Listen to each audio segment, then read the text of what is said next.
As promised, I am so excited to have some time to reflect with Jessica DeGroot. I would love to just chat together about what really resonated for you and some of the things we heard today. Well, I think that for me, it continues to be the idea that the world has changed, that our assumptions around what a young adult will do is so different, and that there's so much to learn about how to then think earlier about how that. And what B did a great job is explaining why things have changed. And it's not just about me and my family or me in America. This is a global change where in industrialized countries, the idea that children are going to go through very specific milestones in a very chronological way in a very short amount of time, that's gone. And she did a great job explaining it. And her book does a great job explaining why this is the truth today. And it will be the truth going forward.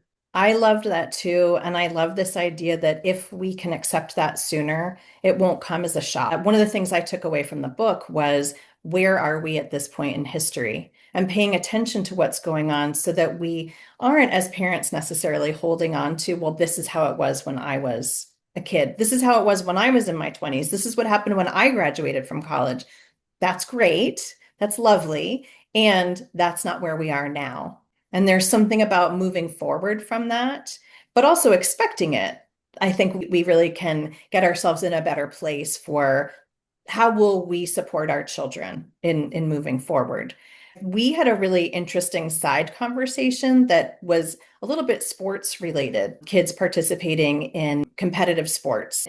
It got us thinking more again about these expectations and what are the expectations around us. Then, as I'm talking about it now, it's reminding me of the other important work we do in ThirdPath when we're talking about finding your third path, finding your own path.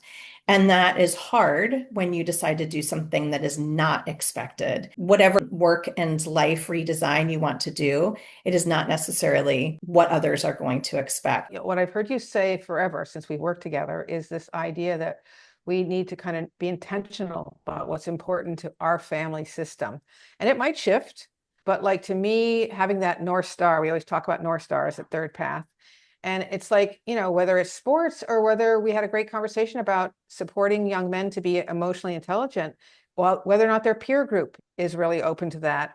We're trying as a family system to know what's important to us and then support each other to hold on to that approach, despite the messaging that's coming at us. And I think that that's another takeaway I had from this call is that you really got to get clear as a family, as a partners, and then with your children about what's important, and then keep on supporting each other around those things. Spot on. You and I took one other thing away together from this conversation, and that was about parents caring for themselves. And when you care for yourself, that allows you to have a richer experience and to have more joy along the way. And I think that's so important as this is our Father's Day episode and we're celebrating fathers and fatherhood, making sure that we allow for that joy along the path for any parent, but particularly in how we support fathers and the way they show up.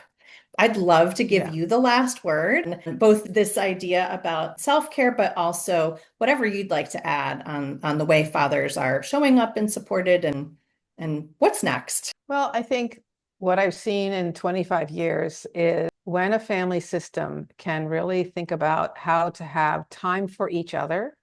Yes, work is important, and I've loved my job.